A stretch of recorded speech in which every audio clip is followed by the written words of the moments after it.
Hello, fellow gardeners, homesteaders, and cooks. Welcome to Miles Away Farm. My name is Jennifer, and today we are making Cowboy candy, everybody's favorite use of jalapenos. These are, a friend of mine just refers to these as crack. They are very, very addicting. And I give them as Christmas gifts every year. And so I'm doing a double batch here, and I purposely am throwing in a few of these ripe jalapenos as well as the green jalapenos, just because I think that red and green is so pretty in the jar. This bowl is really full. The first thing we're going to do is slice these up between 1/8 and 1/4 of an inch thick.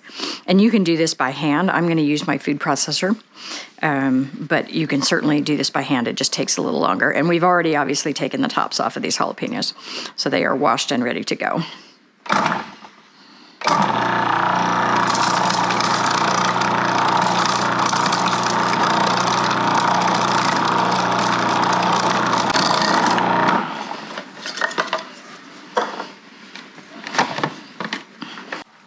This is definitely the time of year where having a lot of big bowls is really convenient. Some of my stainless steel bowls came out of my dad's house when he passed away, and I've bought a couple, and then I've also picked up quite a few at estate sales. And I love a really pretty ceramic or glass bowl, but I'm pretty hard on things, and having stainless steel is awesome because it's inert, and if you drop it, it does not break.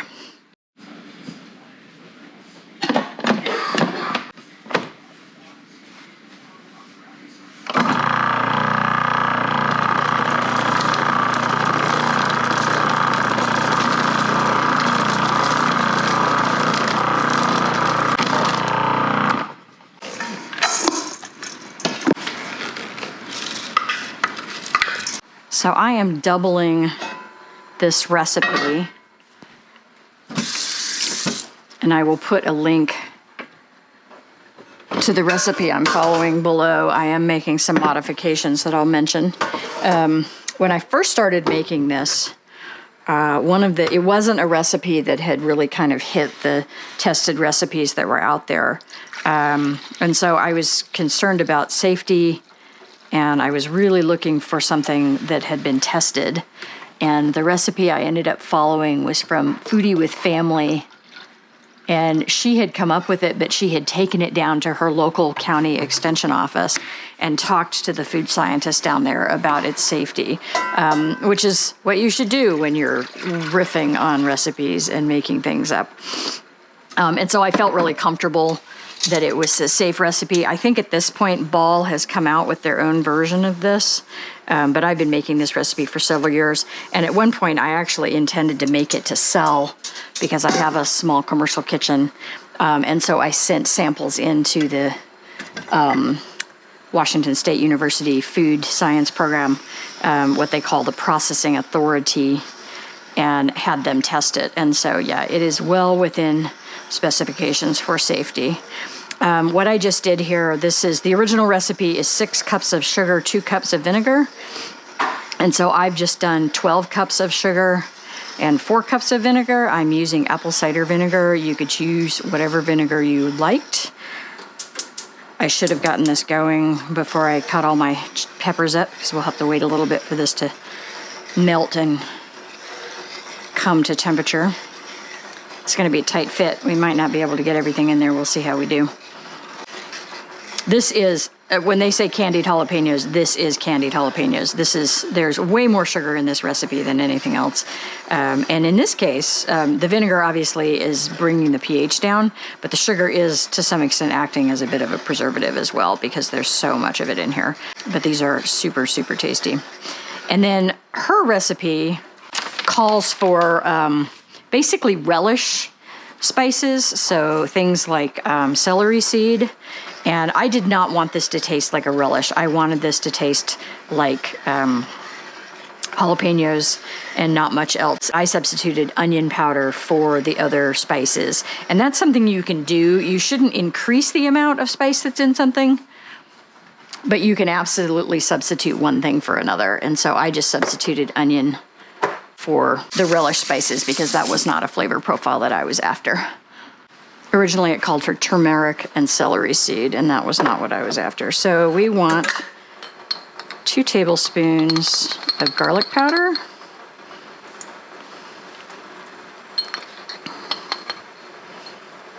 And this is my own homemade, home-dried garlic powder. We want 2 teaspoons of onion powder. This is store-bought. I could make my own onion powder, but onion is crazy hydrophilic. It absorbs moisture from the air. And so when you make your own, it's really, really hard to keep it powdery. It tends to clump up over time. And so I've kind of given up on doing my own onion powder, and I just buy it at the store. The stuff from the store has got a little bit of a anti-clumping agent in it, so that it doesn't get chunky. The other thing I add to this recipe that is not called for, but I think it's really important for a little bit of balance, is some salt. And so I'm going to add, again, I'm doubling this recipe, but 2 tablespoons of salt. Most pickled recipes, pickled anything, have some salt in it, and I really felt like it was missing. So a couple tablespoons of salt, just to balance all of that sweetness. And then we are just gonna keep stirring this. I'm probably gonna get a whisk out here to break up those blobs. And we're gonna stir this until it comes to a boil. You really wanna stir it in the beginning because there's so much sugar in this that it will just sit on the bottom and it won't have dissolved, and it will start to burn with the heat of the pan. So be sure that you don't stop stirring this until all of that sugar has dissolved. There we go, our spices are starting to dissipate a bit.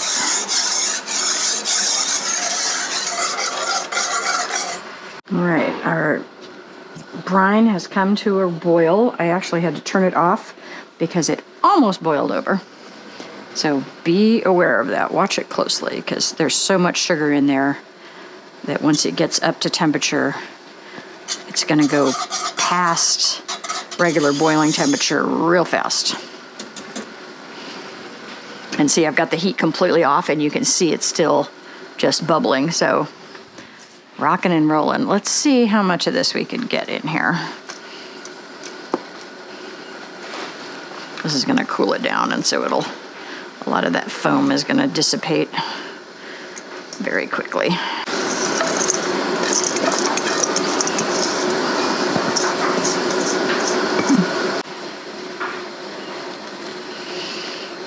All right, I think I'm making an executive decision here to switch pots. This one is just not quite big enough.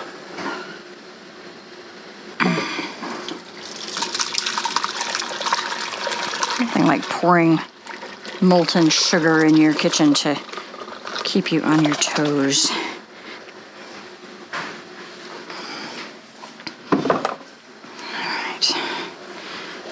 This is still going to be a tight fit, but I think I can get it all in there if I use this one. We'll see.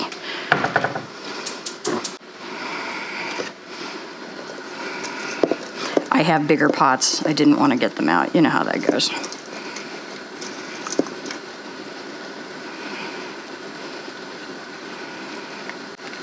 These will shrink down a little bit as they get hot. So I'm hoping I can get it all stirred in. I am pushing my luck here.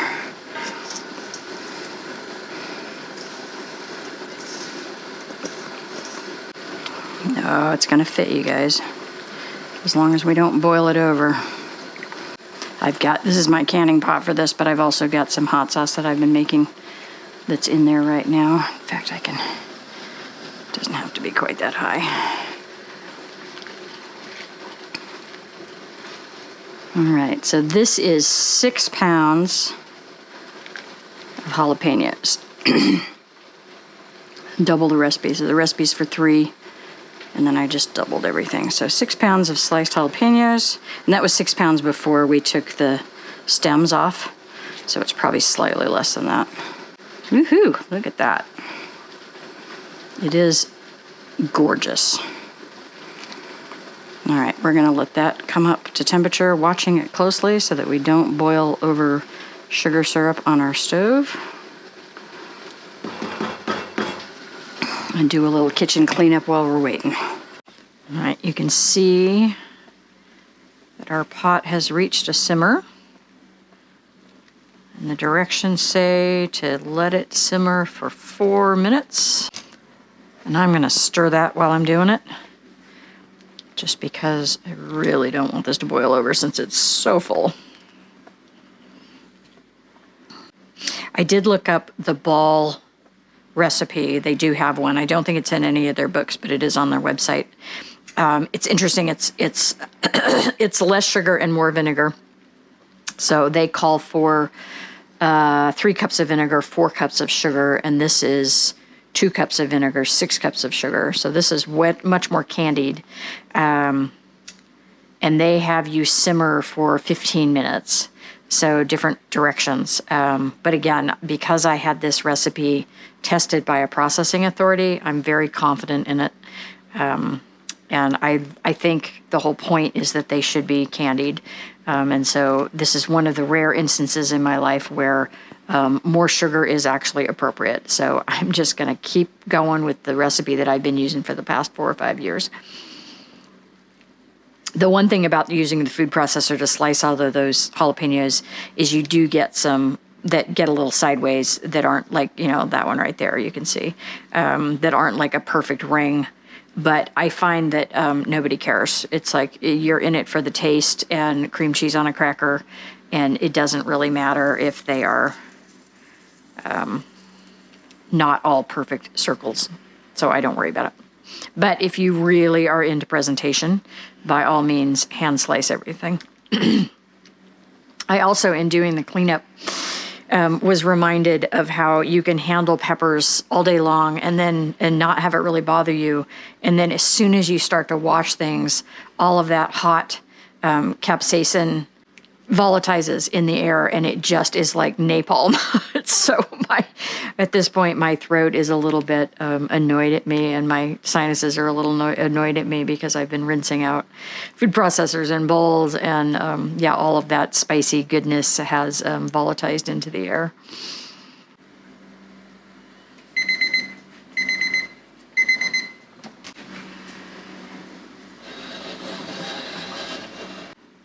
I'm going to give that just a little bit longer because when I first started timing and I was stirring, I lost my bubbles. Okay, I think at this point we are ready to go. I am just going to leave that on because I don't think it's going to hurt anything to keep it hot.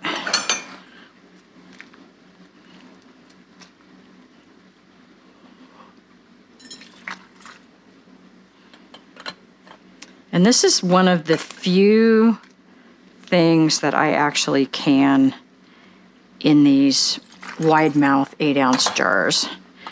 I just love it as a presentation. I think it's a really nice way to serve these. You can leave them right in the jar, and people can easily get in there with a fork or a spoon or whatever they've got going on.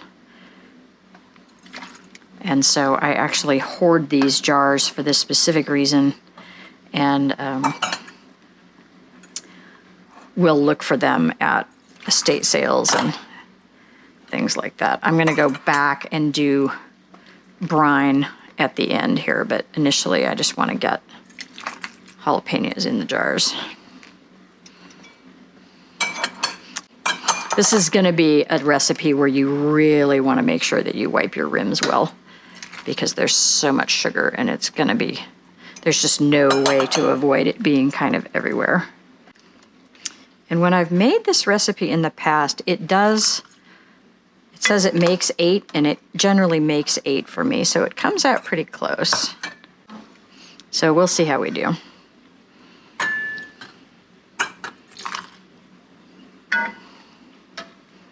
It gets a lot more fiddly towards the end here because we've got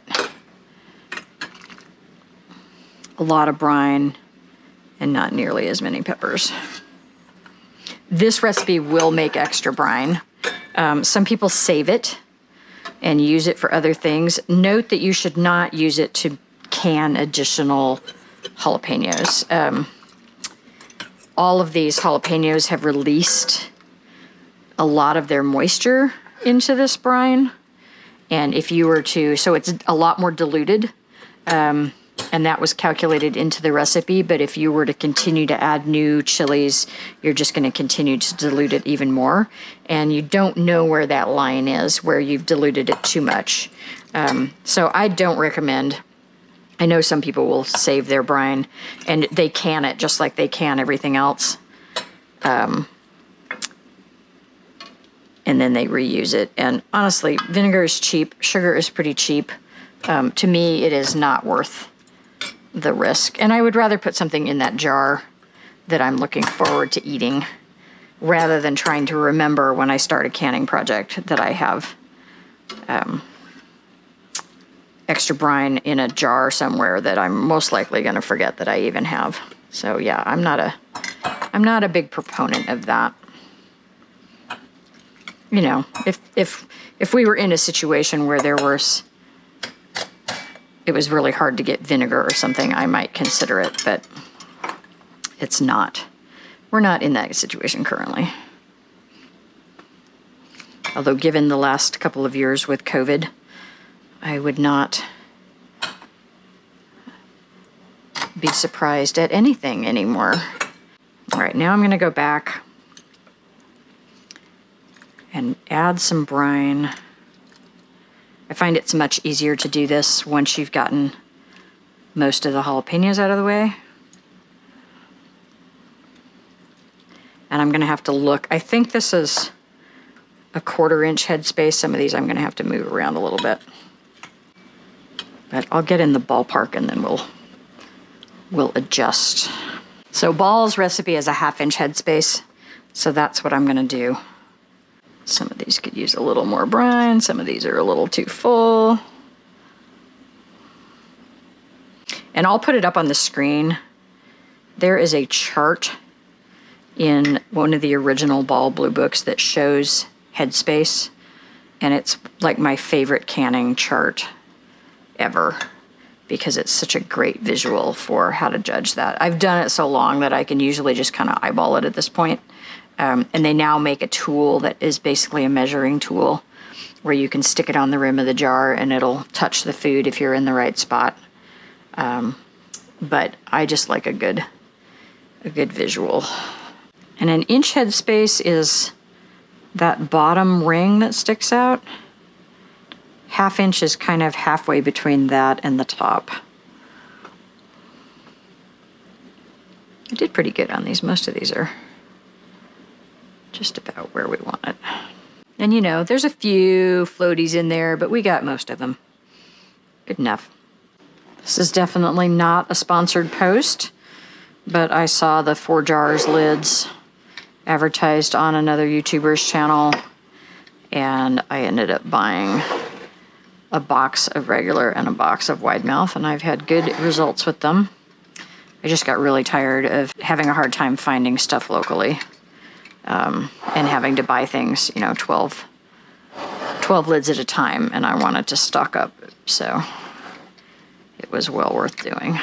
Maybe someday we will be sponsored. Probably not for a long time. Remember, you want finger tight, and because the jars are hot, I always find that that's basically about as long as I can hang on to them, and so I figured that's also a way to judge it, is like, how long can I hold on to this hot jar to tighten the lid down? What you're trying to do is, if there's extreme pressure inside the jar, because it's really hot, or because there's been a lot of gas let off by whatever's in there, while it's cooking, you want this lid to be loose enough that that gas can actually escape around that seal. So it's a one-way trip. Things don't come in, but they can get out. And that way, your jars don't explode. And so that's really the purpose of finger tight. They don't explain that in the book. They just say finger tight and don't tell you why. Either the jar will break, or the actual lid will buckle because there was so much pressure in there. And I've seen pictures of both of those things, so that's why we do finger tight. I'm probably gonna have to take some water out of this canner, we'll see.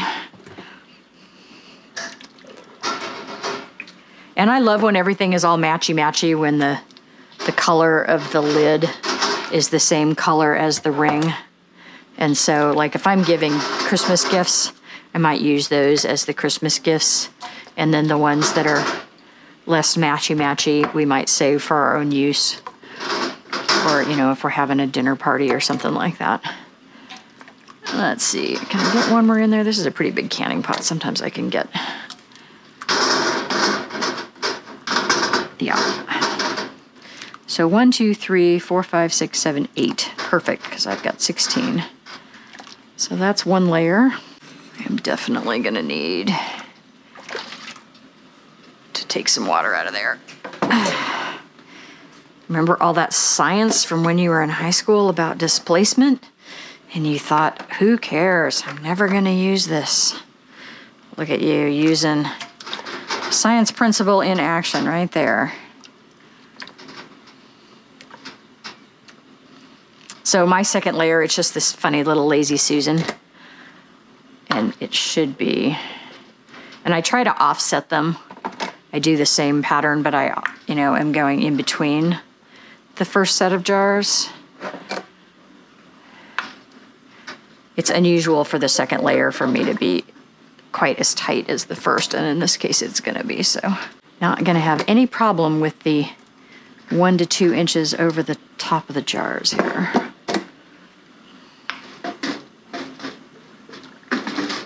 All right, so double stacked, bring that back to a boil, and then we'll start our timer.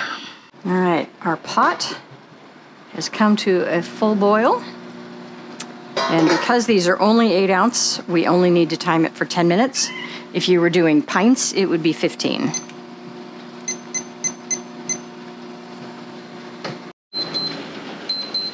All right, our timer has gone off. And it's often a good idea to give this 5 minutes after you turn everything off, just to let the temperature come down a little bit before you start taking jars out. So I am gonna go ahead and do that. 5 minutes have gone by. We're gonna get these out of our canner. And that 5 minutes, it's not really necessary. It's something that the canning companies added just recently in terms of their lids. I think it's really where that's coming from. And it's just extra assurance on your seal if you let things sit a little bit before you start moving the jars around. But not a big deal. You'll see things that will tell you not to tip your jars for the same reason, to not pour the water off the top, because the hot food coming into contact with that lid potentially could unseal it.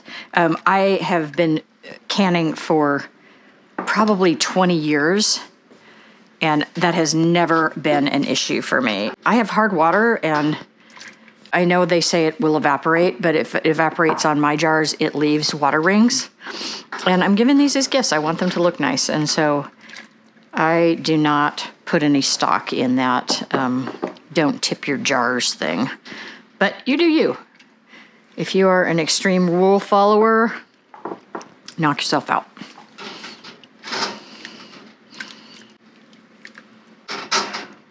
It's nice to give your jars a little bit of room when you take them out of the canner like this, just so they can cool off. If you've got them really packed tight, they're gonna take longer to cool. And that's not a big deal, but generally we'd like them to cool off. Look what I found. After all that, one of these jalapenos rolled off and underneath the cabinet, and I didn't see it.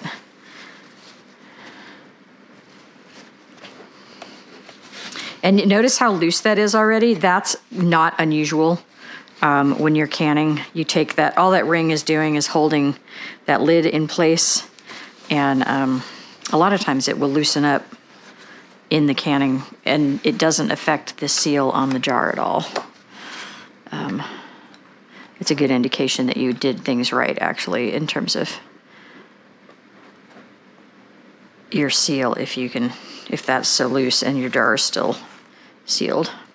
All right, so far we've got 3, 4, 5, 6, 7, 8, 9, 10. 10 out of 16 are already popped. And I imagine the other 6 will go any minute now. So there you go. I've got 16 gifts for Christmas for a couple of hours of time in September. Well worth it. Actually, not 16 gifts, because we were definitely going to eat 3 or 4 of those jars ourselves. But that is Cowboy candy. Really worth the effort, and so good. All right, you guys, it's the next morning. Thought I would show you our 16 jars of Cowboy candy. Everything sealed. Hi, boys.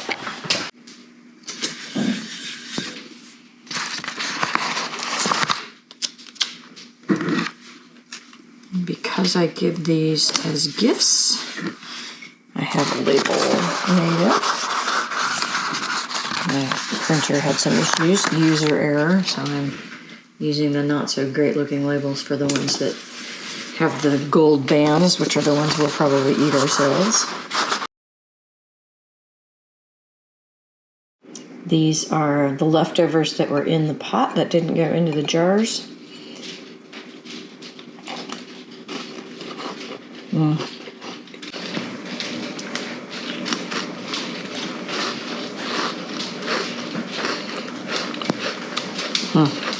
So good.